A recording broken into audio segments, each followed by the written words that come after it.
Leemos en el nombre del Padre, del Hijo y el Espíritu Santo.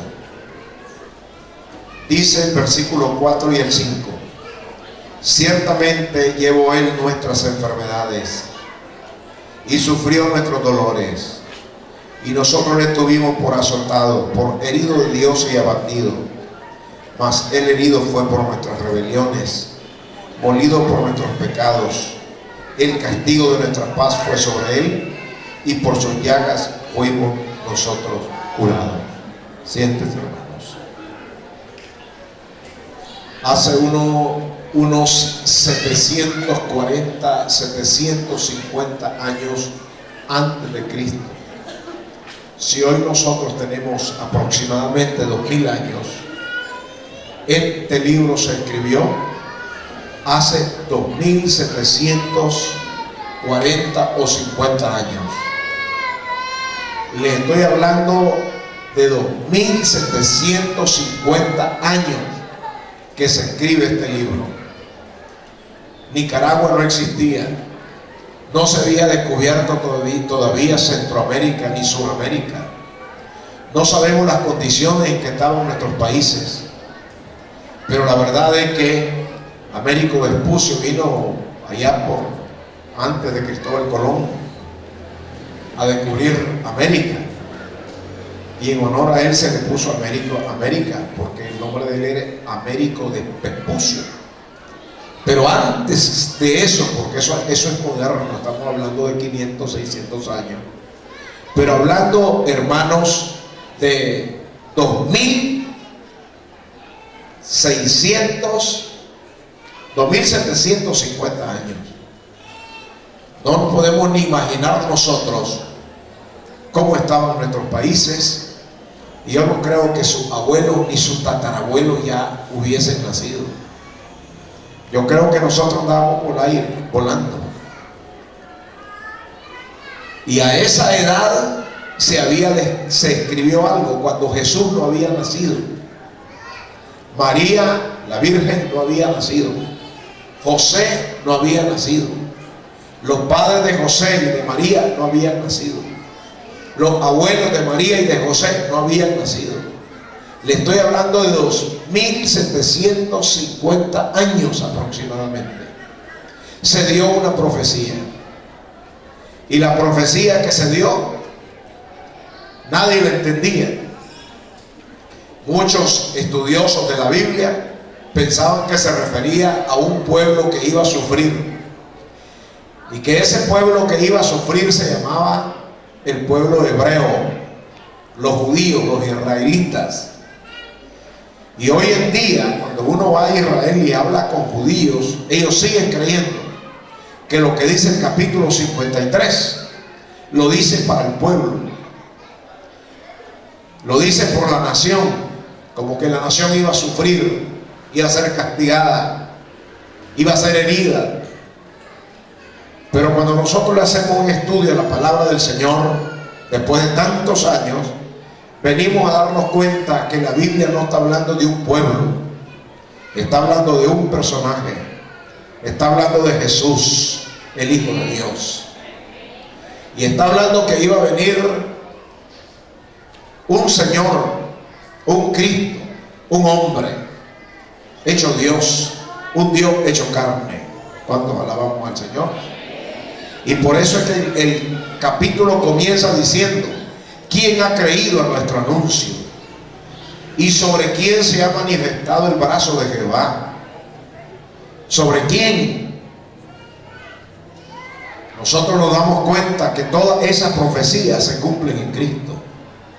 Porque si ustedes notarán, la palabra del Señor dice en el versículo 3: despreciado, desechado entre los hombres. Habla de varón, no de un pueblo. Varón de dolores, experimentado en quebranto, y como que escondimos de él el rostro. Fue menospreciado, no le estimamos. Ciertamente llevó él nuestras enfermedades y sufrió nuestros dolores, y nosotros le tuvimos por herido y por azotado de Dios y abatido. mas Él herido fue por nuestras rebeliones, molido por nuestros pecados. El castigo de nuestra paz fue sobre Él, y por sus llagas fuimos nosotros curados. Todos nos descarriamos como ovejas, cada cual se apartó por su camino, mas Jehová cargó en Él el pecado de todos nosotros. ¿Cuántos alabamos al Señor? Sin lugar a duda, en ningún grado se refiere a la persona de Cristo el Señor. Un Señor, cuando dice no vimos su hermosura, el Señor era una persona muy hermosa. Era el hombre completo. Era el hombre, el modelo de hombre. Toda su fisonomía era lo más precioso. Y a pesar de ser todo eso, y a pesar de venir como el Hijo de Dios, hay que ver cómo fue recibido. Él no vino haciéndole males a nadie. Jesús no le hizo un daño a nadie. La gran interrogante es: ¿por qué se castiga a una persona que nunca le hizo mal a nadie? ¿Por qué se golpea a una persona que solo hizo bienes? ¿Por qué se rechaza a una persona que vino dando amor, cariño, aprecio? ¿Por qué se lleva la cruz a una persona que lo que hizo en esta vida fue brindar amor? Uno a veces dice francamente: los hombres somos malos, pagamos mal por bien, y muchas veces nosotros mismos experimentamos de que cuando hacemos bienes recibimos males. Yo sé que muchos de ustedes han dicho eso y otros lo seguirán diciendo, y es que muchas veces uno le hace un bien a alguien y en vista de pagarte con un bien, lo que te hace es un daño. Así somos los seres humanos. A Cristo el Señor no había por qué se maltratara como se maltrató. No había por qué rechazarlo. No había por qué maltratarlo. Ustedes saben lo que le dijeron al Señor personalmente. Le dijeron comelón. Arturo, pues, como ustedes le llaman Arturo, a los que come bastante. Este hermano es Arturo, porque come bastante.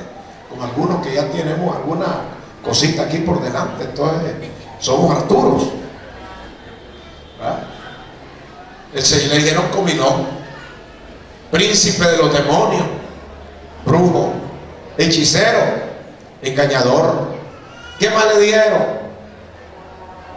Lo maltrataron, lo aborrecieron, y por último uno de los suyos lo vende por 30 monedas de plata, cuando él nunca le hizo un daño a ninguno de los suyos, ni a nadie, solo hizo bienes. Y ese Señor de quien estamos hablando es aquel que venía, el eunuco, cuando venía de Jerusalén, en el libro de los Hechos de adorar a Dios, que venía leyendo el libro de Isaías, y le preguntó, y Dios le dijo a Felipe: ve al desierto, que ahí viene un hombre en una carroza leyendo un libro. Y la Biblia dice que el libro que leía era el libro de Isaías. Y ese eunuco le preguntó y le dijo: ¿de quién habla el profeta? ¿De un pueblo o de quién? Él no sabía. Y él ya Cristo había muerto en la cruz del Calvario. Los judíos, hermanos amados, no entendieron el día en que los visitó Dios en la tierra. Qué triste es eso, no saber el día que Dios está tratando contigo, no saber el día en que Dios quiere tratar con tu familia, no saber el momento cuando Dios quiere hablar contigo. Y el Señor vino. ¿Y qué dice Juan 1, 11 y 12? A los suyos vino y los suyos no le recibieron. Le rechazaron. Lo crucificaron. Lo golpearon. Le hicieron vejámenes. Cuando uno estudia la vida de Jesús, yo no sé quién de nosotros pudiese haber aguantado lo que le hicieron a Jesús. Yo creo que ni todos juntos lo pudiéramos haber aguantado. Se burlaron de él, le quitaron su vestidura, le pusieron una para hacer burla, una vestidura de rey, y le decían, ¡ja, ja, ja, rey! Porque él decía que era rey de los judíos. Le pusieron una corona, como los reyes tenían corona, entonces le pusieron una corona de espinas. ¿Para qué le ponen la corona de espinas? Para burlarse y mofarse de él. Sirvió de burla. Si hay algo que a uno le moleste, que se burlen en su propia cara. ¿A cuánto le molesta que se burlen en su propia cara? A mí me molesta que se burlen delante de mi propia cara. Si se burlan por detrás, pues, ojos que no ven, corazón que no siente. Pero que se burlen delante de uno. El Señor aguantó esas burlas, maltrato, vejámenes, golpes. ¿Cuánto aguantó el Señor? Y yo me hago la pregunta, ¿por qué si Él nunca hizo mal a nadie? No había ni una sola razón para darle ese maltrato al Señor.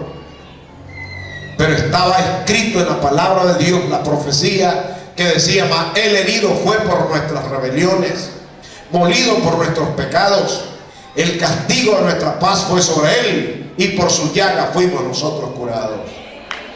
¿Cuántos alabamos a Dios? Diga, yo estoy curado por el Señor. Diga, el Señor ya perdonó mis rebeliones. Pero eso costó mucho, costó demasiado. Yo creo que ahora que nosotros tenemos una gran pantalla aquí, en esta Semana Santa, vamos a alquilar un equipo para presentar la vida y pasión y muerte de Jesús. Ahora tenemos para hacer eso bien hecho. Y lo vamos a hacer. ¿Cuánto creen eso? Y ahí vamos a valorar nosotros, hermanos, ¿verdad? Como ya muchos lo hemos visto, pero vamos a refrescar nosotros el costo de lo que nosotros valemos para el Señor. ¿Saben por qué ocurrió todo eso? Ya ustedes lo saben. Porque el hombre no podía ser salvo si no venía alguien a morir en su lugar. Nosotros no podemos conseguir el perdón de nuestros pecados con lo que hacemos, con ayudar a los pobres, que tenemos que ayudarlos, con ayudar a los necesitados. No vamos a conseguir perdón de pecado, que aunque tenemos que hacerlo, con hacer obras buenas no vamos a conseguir perdón de pecado, aunque tenemos que hacer las obras buenas. Pero entendiendo que las hacemos no para ser salvos, porque ya Cristo murió por nosotros y nos salvó en la cruz del Calvario, y lo que hacemos lo hacemos porque ya somos salvos, no para ser salvos. ¿Estamos de acuerdo? Entonces, pensar que todo eso, el culpable no era él fue inocente, nunca se halló un pecado en su boca. Pero usted y yo sí habíamos pecado delante de Dios. ¿Por qué usted no se fija un poquito en lo que era antes sin Cristo? O si anda sin Cristo, ¿cómo es? ¿Cómo era usted con su vida? ¿Cuáles vicios teníamos? ¿Cuáles eran nuestras prácticas que nosotros teníamos en la vida pecadora?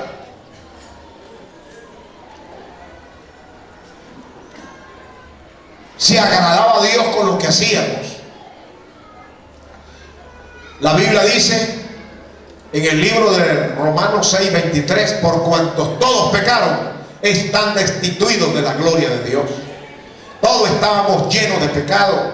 Nadie podía ser salvo por ningún medio, por su propia cuenta. Nadie podía ser salvo. Hiciera lo que hiciera, hiciera romería, hiciera responso, hiciera sacrificio, caminara leguas enteras de rodillas, haciéndole promesas a un santo. La Biblia dice, hermanos, que por cuanto todos pecaron, estamos destituidos de la gloria de Dios. Pero me dice, me gusta y me encanta lo que dice Romanos más adelante. Y dice que Dios, nuestro Señor, aún siendo pecadores, Cristo murió por nosotros. Él dio su vida por nosotros.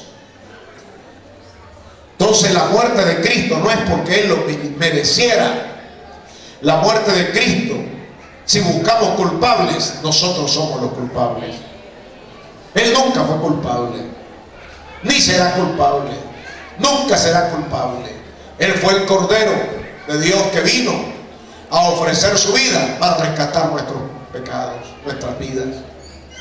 Hoy en día, hermano, hay religiones que engañan a los seres humanos y creen que después de muertos se van a salvar. Religiones que engañan a las personas, creen que haciendo obras se van a salvar. No estoy diciendo que no lo hagamos, hay que hacerlas. El creyente que no hace obras está mal, porque el amor de Dios se refleja en eso, cuando tenemos misericordia con el que sufre. Pero hermanos, el problema no está en hacerla o no hacerla, sino en aquel engaño que existe en la mente de muchas personas que creen que haciendo esas cosas van a ser perdonados sus pecados. Y hermanos, si la salvación de nuestras almas sería por ganarla haciendo cosas, de más murió Cristo en la cruz del Calvario. Por eso es que dice el libro de Efesios 2:9: por gracia sois salvos, y esto no es por obra, para que nadie se gloríe, sino por gracia, por gratitud, porque Dios dio su vida por nosotros. Por eso es que nosotros somos salvos. No porque usted pertenezca a una élite de sangre azul. No es porque usted la salvación se la hereden sus padres. Cada quien dará cuenta a sí mismo. Dios no tiene nietos, Dios solo tiene hijos. Y nadie puede heredar la salvación a un hijo. Cada hijo tendrá que tener su encuentro personal con el Señor para que sea salvo. Usted no puede heredar la salvación a sus padres. Cada padre de familia, aunque tenga hijos creyentes, cada padre de familia tendrá que tener un encuentro personal con el Señor si quiere ser salvo. Cada individuo, cada persona tiene que tener un encuentro personal con el Señor si quiere ser salvo, porque la salvación no se hereda.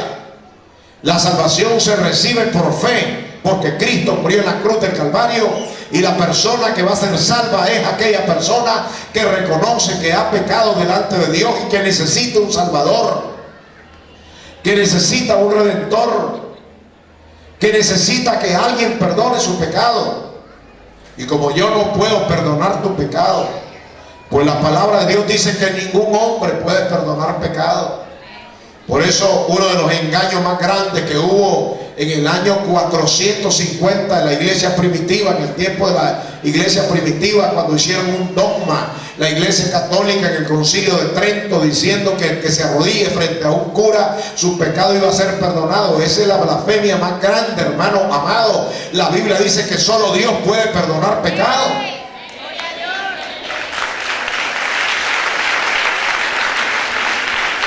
El único que puede perdonar los pecados del ser humano es el Señor. Imagínese que yo peco contra Dios y le pido perdón a usted. Imagínate que cosas que dan risa. Yo peco contra usted, ¿verdad? Hombre, le tengo que pedir perdón. Si yo te ofendo es a usted. Si yo lo ofendo a usted, yo no le puedo decir: Señor, perdóname porque ofendí a la fulana. Tengo que ir donde la fulana. Señor, perdóname porque... o donde usted: Señor, perdóname porque yo te ofendí, hablé de ti mal. Pero si ofendo a Dios, ¿cómo te voy a pedir perdón a vos? Si usted ofende a Dios, ¿por qué me va a venir a pedir perdón a mí? Manuelita, perdóname porque ofendí a Dios. Anda donde Dios que te perdone, a Él fue que ofendiste. ¿Me está entendiendo? Entonces, hermanos, el único Salvador que nosotros tenemos se llama Cristo Jesús. Dale un aplauso al Señor.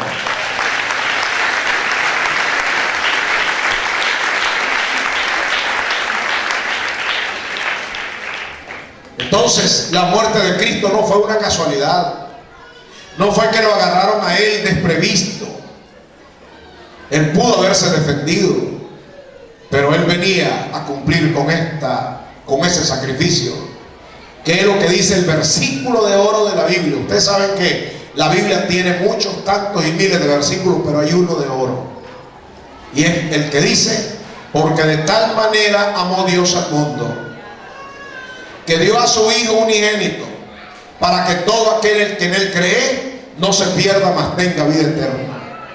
Ahí se concentra el mensaje de la palabra de Dios para todos los seres humanos. Porque de tal manera amó Dios al mundo, esa forma, de tal manera que dio a su Hijo unigénito, para que todo aquel que en él crea no se pierda, mas tenga vida eterna. Es que, hermanos, el único camino de la salvación de los seres humanos es Cristo Jesús. No nos sigamos engañando, por favor. El mismo Cristo dijo: yo soy el camino, la verdad y la vida. Nadie viene al Padre si no es por mí. San Juan 14:6. El único camino hacia el cielo no es como algunos dicen: todas las religiones son buenas y todas nos llevan al cielo. Hay diferentes caminos que nos llevan al cielo. Todas las religiones son buenas. Esa es una mentira falaz de Satanás. Ninguna religión te va a salvar. El único que salva aquí es Cristo el Señor. Dice la palabra de Dios: yo soy el camino, yo soy la verdad, yo soy la vida. Y oiga lo que dice: nadie. ¿Quién es nadie? ¿Quién es nadie? Nadie viene al Padre si no es por mí, dice la palabra de Dios. Y me gusta y repito lo que he dicho en algunas veces en Hechos 4:12: porque no hay otro nombre bajo del cielo dado a los hombres en quien podamos ser salvos. Yo admiro a muchos hombres que se consagraron en la historia: San Agustín, Santo Tomás, San Pedro, San Juan, San Bartolomé, San Martín, Santa Marta, Santa María. Todos los santos se consagraron y se hicieron santos porque le sirvieron a Jesús. Pero ni uno de ellos dijo: yo soy el camino, la verdad y la vida. Pero ni uno de ellos dijo, hermanos, se puede alcanzar en el texto de Hechos 4:12. No hay otro nombre bajo del cielo. No es Pedro, no es Juan, no es Martín, no es Lucrecia, no es Santa Lucía, no es San Rafael, no es Santa Julia, no es Santo Julio. ¿Me entiendes? No hay nadie, hermano, por muy santo que sea. La Biblia no enseña eso. Esa es una herejía que tiene engañado a miles de personas. Por eso el pueblo cristiano nicaragüense debe de leer la Biblia.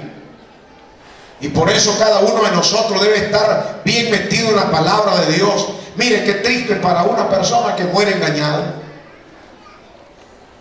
Si hay algo terrible que una persona muere engañado, pensando que va bien, y muere, y después que muere, ya me va a abrir las puertas San Pedro. Porque algunos dicen eso: ya me va a abrir las puertas San Pedro, él tiene la llave. Tergiversando la escritura: pues San Pedro me va a abrir la puerta. Que decir, no, pero dice la Biblia que Cristo dijo: yo soy la puerta, que por mí entrará y será salvo. ¿Cuántos alaban al Señor? La puerta es Cristo, hermano. El camino es Cristo, hermano. La salvación es Cristo, hermano. ¿Me entiendes?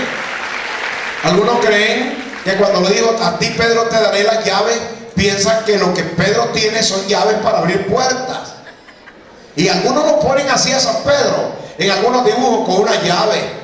Hermanos, si las llaves no son, el cielo no tiene puertas con cerraduras, hermanos. Ahí es otra cosa. El cielo, hermano, no es un cuarto encerrado en el cual vas a estar allí metido en cuatro paredes. No es así el cielo, hermano. El cielo está abierto por todos lados. Las llaves, ¿saben cuáles son? ¿Saben cuáles son las llaves que Pedro tenía? La predicación del Evangelio. Cuando Pedro predicó, 5,000 almas se convirtieron, 4,000 almas se convirtieron. Y la llave de Pedro era el mensaje que él predicaba, las sanidades que hacía. Y todas las llaves que él tenía eran para abrirle la puerta a las personas que aceptaran a Cristo. Pero la puerta es Cristo el Señor. Todos enredados, todos equivocados, la gente, hermano, todos por la porra. Y yo me digo, cuando se muera la gente y se presente delante de Dios y le diga, híjole, hermano, que a mí me habían enseñado de otra manera. Señor le dirá, pero Señor, a mi modo yo hice lo que pude. Y el Señor le va a decir, es que no es a tu modo, yo lo siento mucho. Es que a mi manera yo la hice toda a mi manera. Es que no es a tu manera, hombre.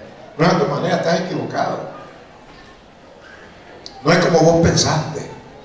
Mucho, qué terrible es morir engañado. Y a la hora que uno está estirando los pizarrines ahí, morir con las grandes dudas. Hermanos, de una sola vez y por todas les digo, el único Salvador de este mundo es Cristo el Señor. No hay otro nombre. El único que murió en la cruz del Calvario se llama Jesús. No hay otro Salvador. No existe otro más. Y para eso tenemos las Escrituras, para que no nos perdamos. Por eso es que dice la Biblia, escudriñad las Escrituras, porque a vosotros os parece que en ellas tenéis la vida eterna. Hermanos, si usted se pierde, ¿por qué quiere? Y el que por su gusto muere, que lo entierren sentado. ¿Me entiende? Pero no nos equivoquemos. El que va a ser salvo es el que reciba a Cristo como el Salvador personal de su alma. ¿Estamos de acuerdo? ¿Cuántos de los que están esta noche han recibido a Jesús como el Salvador personal de su alma? Levanten su mano, quiero verlo. ¡Qué hermosura, hermano! ¡Hala, qué lindo, qué precioso! Que hay una enorme cantidad de gente. Pero yo digo, ¿cuántos en este Nicaragua, que tenemos 6 millones de habitantes? ¿Cuántos están sin Cristo, sin Dios y sin esperanza? Equivocados, errados. Yo tengo mi religión. Yo no cambio de religión, como que si se trata de cambiar religiones. El diablo los tiene todos enredados. Si aquí no se trata de cambiar religiones, hombre, aquí se trata de cambiar de vida, recibiendo a Cristo como el Salvador personal de nuestras almas. ¿Me entienden? Aquí no se trata de que yo estoy en esta y vos estás en la otra. Aquí se trata, el que está con Cristo, nueva criatura es. Las cosas viejas pasaron, aquí todas son hechas nuevas. Aquí se trata de tener una transformación. Aquí se trata de tener un encuentro personal con Cristo. Aquí se trata de tener una experiencia salvífica con el Señor. Aquí se trata de tener esa convicción de que Dios te ha perdonado y que vos te sentís libre y que hay un testimonio en tu corazón, que hay un testimonio en tu alma, que vos sentís que te cambió, que te transformó, que eres una nueva criatura. ¿De qué te sirve una religión que te permite hacer miles de pecados y que te soba la espalda diciendo un poquito no es malo, si a la larga cuando murás te vas a dar cuenta que estás sinceramente equivocado? Que no hemos leído aquel texto que dice, sin santidad nadie verá al Señor. ¿Cuántas personas en Nicaragua no han recibido a Jesús? ¿Cuántos mueren cada día en Nicaragua y pasan al panteón y le hacen un montón de ceremonias para salvarlo, y al otro año hay que hacerle otro cabo de año? Y pasan y se mueren los ancianos, los abuelos y los tatarabuelos, y le siguen haciendo cabo de año para salvarlo y nunca lo salvan. Lo que le quitan es el dinero en la bolsa. Ahí los pasan salvando. Se muere un cura al cabo de año, se muere un obispo, hacerle caro al cabo de año. Ni ellos mismos se salvan. Qué desgracia, hermano. Hay que hacerle cabo de año para salvarlos también. Hermano, Cristo murió una sola vez en la cruz del Calvario para salvarnos de nuestros pecados, para redimirnos, transformarnos y hacernos nuevas criaturas. Somos salvos desde el día en que aceptamos a Jesús como el Salvador de nuestra vida. Y a su nombre, hermano, ¿cuántos alabamos al Señor? Salvo por gracia. Diga, yo soy salvo por gracia. ¿Me entiende? Lo lamentable es que como es gratuita, muchos jugamos con nuestra salvación. Como no nos cuesta, decíamos hoy en la escuela dominical, Lo que no nos cuesta, hagámonos fiesta. Como no nos costó a nosotros morir en la cruz, no nos bofetearon, no nos dieron de puntapié, no nos pusieron la corona, no nos metieron los clavos, no nos crucificaron. Si a nosotros nos tuvieran que haber llevado a ese estilo de muerte, hermanos, seríamos más cuidadosos con nuestra salvación, pero como fue gratuita, y hermano, por gracia soy salvo, y no se valoran las cosas. Y lo que nos cuesta, lo hacemos fiesta.